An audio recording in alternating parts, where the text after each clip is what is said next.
Auzubillahiminasyaitonirrajim. Bismillahirrahmanirrahim. Assalamualaikum warahmatullahi wabarakatuh.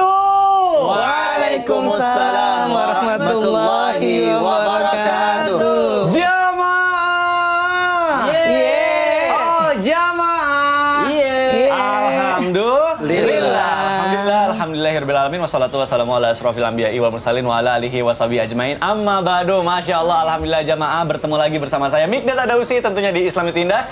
Seperti biasa di pagi hari ini kita akan belajar bersama-sama. Sudah ada guru-guru kita, sudah ada Dr. Aisyah Dahlan, dan juga ada bintang tamu yang Masya Allah saya kayaknya wajahnya nggak asing, tapi kira-kira siapa ya? Nanti kita ngobrol-ngobrol. Adanya yang asing atau nggak asing? Maksudnya kayak sering lihat familiar gitu. Biasa yang asing kayaknya nih. Aduh, Bib, bahaya Bib, rumah tangga kita Bib, dipertaruhkan Bib. Aduh, saya harus hati-hati ngomong nih hari ini, Masya Allah. Jamaah, kita namanya berkeluarga, berumah tangga, pasti pengen awet kan? Pasti pengen langgeng kan? Nah, Masya Allah. Hari ini kita akan bahas, karena banyak banget nih suami, ada yang suka sama istrinya yang manja, tapi ada juga yang nggak suka.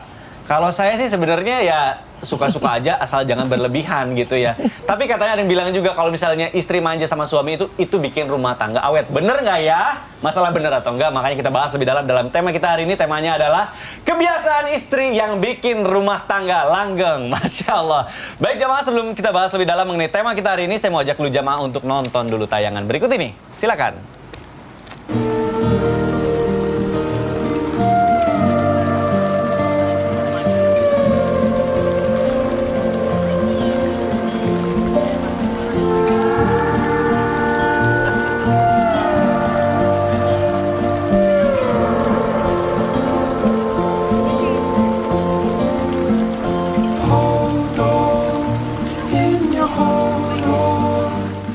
Ya Allah, kirain video tentang siapa? Ternyata saya sendiri. Astagfirullahaladzim. Mikdad, Mikdad gak mau nyapa bintang tamu? Ya, saya tiap hari nyapa. Saya aja yang nanya kalau gitu ya. Sacam aja lah. Masya Allah, pagi hari yang berberkah ini kita udah ada bintang tamu. Isel, Masya Allah, Nyonya Mikdad. Assalamualaikum warahmatullahi wabarakatuh. Mau nanya dong, Isel. Nanya apa tuh? Host kita ini, Masya Allah yang di pagi hari ini berberkah ini, host kita ini orang seperti apa sih? Suami seperti apa dia, tipenya dia? Waduh, kalau aku dibilang gimana ya? Sebenarnya Mikdad itu tipe aku sih. Wow. Iya. Ya Allah, kalau nggak tipe nggak mungkin nikah dong, gimana sih? Masya Allah. Hatinya baik, imam yang sama-sama mau belajar juga, yang aku tuh suka cowok yang smart, Ustadz Syam gitu. Amin ya Allah. Mudah-mudahan ya kamu ada di kriteria itu. Amin, amin, amin. Amin ya Allah. Saking smartnya itu selalu ini miring pecinya. Itu konsep Ustaz Syam. Itu konsepnya. Yang bikin sebel apa Isel biasanya? Sebel banyak deh kayaknya. Waduh. Astagfirullah. Salah satunya contoh-contoh. Kalau Mikdad itu kalau lagi main game sama Ustadz Syam nih, sering kanan Iya, aku sering online sama Ustaz Syam doang kan. Tadi lagi online sama Ustadz Syam gitu. Lagi Awalnya ngapain teleponan. Suka kalau kalah marah-marahnya ke aku gitu. Entar dulu gitu. Kena juga. Jihan, Kak Jihan. Ya, kena juga kan. Masya Allah. Yes. Bagus. Tapi emang konsepnya tuh kalau habis berarti kalau lagi miring PC-nya tuh habis kalah main game online gitu ya. Konsep kayaknya. Enggak kadang. Barakallah. Ya suka ada aja. Ya bener kan kalau misalnya main game tuh makanya tuh jangan sering-sering main game. Sekarang aku batasin tuh. Kalau anak-anak udah tidur baru kamu boleh main game. Berarti selama ini si Zo tidur terus karena aku lihat online terus. Online terus. Astagfirullahaladzim. Ya Allah. Nah tapi kan ya masih bisa dihitung jari lah ya yang kamu nggak suka ya. Ya. Amin. Amin. Tapi kalau aku buka semuanya jadi kamu. Masya Allah, bagus. Nah ini berarti istri yang bisa menjaga aib suami. Masya Allah. Nah tapi Ustaz Syam nih, aku juga pengen nanya sebenarnya kan kalau misalnya kita udah menikah, itu ibaratkan kayak ada beberapa misalnya layer-layer atau lapisan-lapisan di dalam diri kita tuh yang pelan-pelan dibuka satu persatu gitu ya. Nah kalau misalnya aku sering ngeliat juga ada istri istriku sih alhamdulillah kalau misalnya sendawa gitu di depan Iya. suami udah biasa aja gitu ya. Nah ini kan bicara soal rasa malu. Nah katanya yang pertama ini berkaitan nih, yang bikin kebiasaan istri bikin rumah tangga awet itu bener nggak sih? Istri itu harus memiliki rasa malu di depan suaminya. Nah ini mohon penjelasannya guru nih. Oh Masya Allah, Ya. Tabarakallah. Bismillahirrahmanirrahim. Tabi guruku Habib Usman, Apa dulu, Ustaz? Dr. Aisyah, Bunda Aisyah, Masya Allah. Dan tamu kita, Mama Zo. Panggilnya Mama ya? Iya. Zo. Mamis. Mamis. Mamis Zo, Papis Zo. Mami papinya Zo, Masya Allah. Zo dan? Zeb. Zeb, Masya Allah, Tabarakallah. Dan seluruh bapak-bapak, ibu-ibu yang ada di rumah, jamaah Islam itu indah yang insya Allah semakin hari semakin memperbaiki diri, Amin, ya Allah, ya berusaha Rabbal alamin. memperbaiki pasangan, berusaha memperbaiki keluarga, karena Al-Quran mengatakan, Ba'da naqul a'udzubillahi minasyaitonirrajim, Ya ayyuhalladzina amanu qu anfusakum wa ahlikum nara. Allah Subhanahu wa taala mengingatkan kepada kita agar menjaga diri dan keluarga daripada api neraka. Berarti setiap hari Islam itu indah memberikan pelajaran-pelajaran penting agar menjaga seseorang dan keluarganya dari api neraka. Amin, Salah amin, ya satunya agar bisa sehidup sesurga supaya langgeng terus. Kata Imam Al-Ghazali, ada 16 adab istri kepada suami, begitu pula sebaliknya adab suami kepada istri. Dan Imam Al-Ghazali menyebutkan di nomor satunya itu adalah dawamul haya, yakni menjaga rasa malu. Subhanallah. Kalau dikaitkan dengan hadis Nabi Sallallahu Alaihi Wasallam dalam riwayat-riwayat, Nabi pernah menyampaikan kepada kita dalam sebuah riwayat bahwasanya keimanan itu bercabang-cabang, dan cabang yang paling tingginya keimanan itu adalah ketika seseorang mengucapkan la ilaha illallah dan berpatri di hatinya. La ilaha illallah, keimanan tertinggi. Kemudian bentuk keimanan seseorang yang paling rendah itu adalah ketika ada penghalang di jalan lalu dia menghilangkan penghalang tersebut. Kemudian di antara cabang keimanan ini ada yang sangat penting di dalamnya, yaitu daripada sifat malu. Terlebih lagi kalau dipakai di dalam sebuah rumah tangga.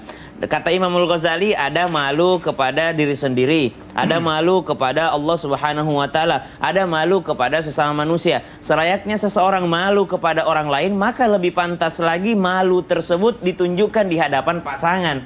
Misal ada seseorang kalau keluar rumah malu kalau mohon maaf ada aroma badan yang kurang enak gitu. Maka kata Imam Al-Ghazali, lebih penting lagi hal tersebut dilaksanakan di dalam rumah kepada seorang yang paling berhak atas wanginya. Siapa itu? Suaminya. Maka malu itu adalah sesuatu yang bisa untuk menahan seseorang berbuat sesukanya, termasuk di antara pasangan rumah tangga. Wallahu taala a'lam. Waduh, Masya Allah. Tuh, jadi kalau misalnya di dalam rumah tangga, tetap ya meskipun udah kenal kayak, maksudnya kan kalau udah bertahun-tahun jadinya tuh kayak nggak ada jarak lagi, nggak ada gap. Tapi dalam Islam diajarkan supaya seorang istri atau suami juga tetap masih ada apa ya, Betul. rasa malu, menjaga adab mungkin ya, lebih ke situ ya, Ustaz. Lebih kepada adab, karena subhanallah ketika seseorang berumah tangga tentu saja di dalamnya ada yang udah biasa Iya, betul, akhirnya betul. biasa akhirnya nggak ada rasa gitu. Itu dia, betul, Masya Allah. Alhamdulillah. Terima kasih Ustaz Sama-sama, Syam sudah Ustaz. mengingatkan, Masya Allah. Nah, selanjutnya kita bicara soal rumah tangga. Kayaknya kalau ngomongin rumah tangga, kalau misalnya mau awet, nggak jauh-jauh dari ngomongin soal duit, materi, finansial. Nah, ini penting banget. Selanjutnya aku mau nanya sama Habib. Bib, Ya akhir.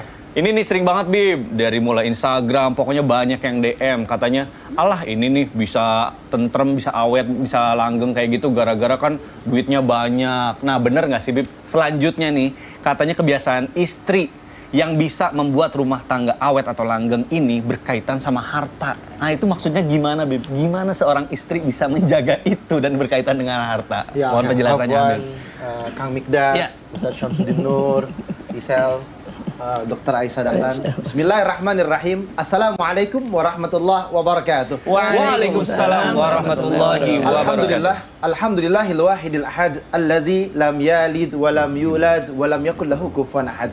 Laisa kamitsli syai'un wa huwas samiul basir. Summa fasalli wa sallim wa barik ala sayyidina wa habibina wa syafi'ina wa maulana Muhammadin sallallahu alaihi wasallam wa ashabihi wa azwajihi wa dhurriyyatihi wa ahli baitihi wa ansarihi wa sahari ma ba'du. Segala puji bagi Allah Subhanahu wa taala yang telah memberikan kita nikmat iman, nikmat sehat wal afiah. Ya alhamdulillah, penonton di rumah, bapak-bapak, ibu-ibu, anak remaja semuanya, gadis-gadis mesti nonton juga Ustaz. Ya kan, biar mesti dapat dong, ilmunya. Gen Z mesti Insya Allah mendapatkan berkah dan ridhonya Allah Subhanahu Wa Taala, mendapatkan ilmu yang bermanfaat dari Amin, guru-guru amin, ya kita, Allah, ya Rabbal bisa diamalkan untuk dirinya, suaminya, istrinya, anak-anaknya. Amin. Insya Allah penuh dengan keberkahan dan ridhonya Allah Subhanahu Wa Taala. Amin, amin ya Allah ya Rabbal Alamin. Ingat, harta tidak bisa menjamin sebuah kebahagiaan. Kebahagiaan dijamin dengan apa? Dengan niat karena Allah Subhanahu Wa Taala. Ada yang orang duitnya banyak, hartanya luar biasa, tetapi dia bilang, saya nggak makan harta, saya makannya kasih sayang. Ada orang yang bilang, saya butuhnya adalah harta, nggak butuh kasih sayang. Tergantung nih, mana orang yang kaya, mana orang yang miskin. Akhirnya kalimatnya berubah-ubah. Ada pertanyaan menarik. Kebiasaan istri yang bikin rumah tangga langgeng antara istri dan suaminya, yang dimana dia tidak ikut campur dalam harta suaminya. Betul. Seorang suami adalah harta milik suami. Ketika sahabat Rasulullah ada yang pelit nih, ya kan? Bolehkah diambil hartanya? Boleh. Khudh yakfik, ya kan? Ambil secukupnya. Ketika dia memiliki suami yang pelit. Kalau misalkan ditanya apakah istri melihat harta suami yang banyak boleh diambil semuanya? Nggak boleh, emang warisan, ya kan? Kalau warisan meninggal, ya kan, suaminya maka punya haknya. Kalau enggak, mesti dijaga dalam hadis ya Rasulullah Sallallahu Alaihi Wasallam.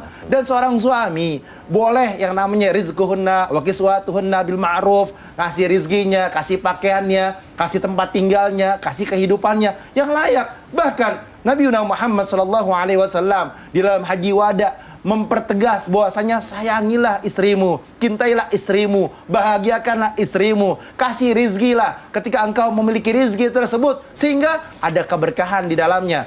Kalau kita sedekah terbaik sama siapa sih? Mikdad? Sama keluarga nggak sih, Bib? Sama istri. Sama istri, gitu. Kalau kasih istri yang banyak, rezeki tambah banyak. Amin ya Allah, ya kan? Rabbal Alamin. Jangan pelit-pelit sama istri. Iya. Nih dukung perempuan dulu saya di sini nih hari ini. Iya dong. Bib, kalau Segmen ini dong. Nah, tapi benar, kalau kita ngasih banyak sama istri kita, Iya. berkahnya luar biasa. Amin, amin ya Allah. Jangan ya Rabbal pelit sama Alamin. istri. Bib, kalau ngajakin istri liburan itu juga masuk sedekah nggak, Bib? Itu sedekah terbaik. Alhamdulillah. Seneng nggak kemarin liburan? Senang banget. Masya Allah. Mau lagi. Pertama itu senang diajak liburan. Kedua, hari ini kamu senang banget pastikan ketemu sama Dokter Aisyah Dahlan, Masya Allah. Iya. Dokter, tiap hari aku dikirimin link tausiahnya dokter lagi. Wah, ini nih gini nih caranya. Masya Allah, alhamdulillah. Tapi dokter juga keren ya, sering belain laki-laki, makanya aku senang. Nah, mumpung di sini, kamu boleh tanya langsung sama Dokter Aisyah Dahlan, silakan. Senang banget ya bisa ketemu langsung. Alhamdulillah, terima kasih. Mudah-mudahan manfaat ya. Amin, amin ya Cari-carinya. Allah. Amin. Iya, aku mau nanya nih dok. Kan katanya tips hubungan langgeng itu kalau misalnya suami istri lagi marah, itu istrinya harus diem aja. Tapi kan kalau diem aja itu kan nggak baik juga kan dok. Masa kita nggak ngasih tahu ke suaminya kalau Iya, salah iya. dia tuh sebenarnya kayak gini gitu. Jangan malah diem-dieman malah jadi bumerang buat diri kita sendiri gitu. Diem-dieman. Itu gimana dok? Oh gitu ya. Iya. Sering gitu nggak? Sering. Iya, udah Silakan, kita coba Dokter. bahas ya. Silakan, Masya Izin Allah, Ustaz iya. Sam, Habib Iya, Usman, silakan, Wak Mirza, silakan, Kak Isya. silakan. Ya, baik. Terima kasih. Bismillahirrahmanirrahim. Allahumma shalli wa sallim ala sayyidina Muhammad. Jadi gini, rupanya di otak nih. Ngomong otak lagi nggak apa-apa ya? Nggak apa-apa. Itu kalau kita bisa lihat slide-nya. Jadi di dalam otak itu ada segitiga, ya namanya hipotalamus. Hipotalamus itu rupanya, nah itu kayak gitu tuh.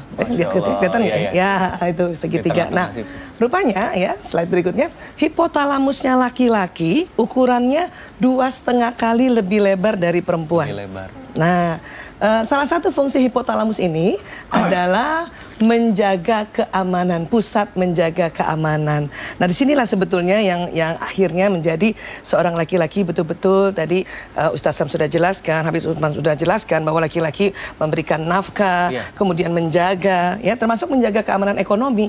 Ini laki-laki memang lebih hebat sebetulnya, karena 2,5 kali lebih lebar, seperti itu ya. Nah, tetapi pada saat sedang capek sekali, sedang marah, ya, ini laki-laki juga tidak suka, karena ini juga ya, tidak suka ditegur, dinasehati oleh istrinya depan orang lain. Nah, ada kalimat itu, depan orang lain. Termasuk depan anak, walaupun anaknya masih bayi. Itu kayaknya langsung laki-laki pantang rasanya. Seperti itu. Ya. Nah, Kamu terus juga otak bicara laki-laki boleh slide berikutnya. Itu kan beda. Iya, iya. Jadi laki-laki ya cuman sebelah kiri aja otak bicaranya, perempuan kiri kanan. Jadi lebih banyak perempuan. Itu makanya saya sering-sering sharing tuh kalau laki-laki perharinya antara 5.000 sampai 9.000 kata, 7.000 kata rata-rata ya. Perempuan karena otak kiri kanan otak bicaranya itu bisa antara 16.000, 20.000 atau 24.000. 5 kali sampai 10 kali lipat dong. Nah, jadi pada saat laki-laki bicara, laki-laki tidak suka diintervensi. Kenapa? Langsung lupa apa yang mau diomongin. Bener banget. Bener banget. Langsung lupa. Itu makanya mengapa pada saat suami, laki-laki yang menjadi suami bicara, kita harus dengar dulu sampai dia selesai. Ya, karena laki-laki ada di otak tengahnya tipis yang makanya dia kalau ngomong ya nggak boleh ada intervensi karena nggak multitasking. Nah, kalau kita perempuan ya bisa pindah-pindah topik. Bisa pindah-pindah topik itu. Jadi topik A dengan B nggak ada hubungannya. Nah, kalau laki-laki itulah makanya mengapa pada saat suami bicara, dia menjelaskan sesuatu ya kita dengar dulu, diam dulu. Nanti kalau sudah selesai, baru kita minta izin untuk bicara. Sekali lagi, laki-laki tidak suka ditegur, dinasehati di depan orang lain. Sekali lagi ya. Nah, tapi kalau berdua aja boleh. Apalagi suaranya tadi manja-manja boleh. Itu ada penelitiannya loh. Oh gitu ya, Penelitian. dokter? Iya, tahun 2006 penelitian laki-laki yang menjadi suami senang kalau istrinya bicara yang agak manja. Agak manja, aduh, Masya Allah. Karena ingin melindungi gadis kecil yang manja. Itu desakan otak laki-laki. Oh gitu. Gitu. Tuh berarti kamu harus terus manja-manja berarti ya. Iya, kamu juga nggak boleh kayak gitu ya di depan anak juga ya. Tapi aku ada gitu. pertanyaan. Izin aja nih. Ustaz Syam. Tentang apa? Ini nih, aku mau tanya dong Ustaz Syam. Apaan tuh? Kalau misalnya Jihan kan pasti perawatan juga. Aku mau nanya dong, perawatannya Jihan sebulan habis berapa sih? Bisik-bisik. Dia mah ada istrinya nanyain Apaan istri sih? orang. Biar bisa bandingin gitu.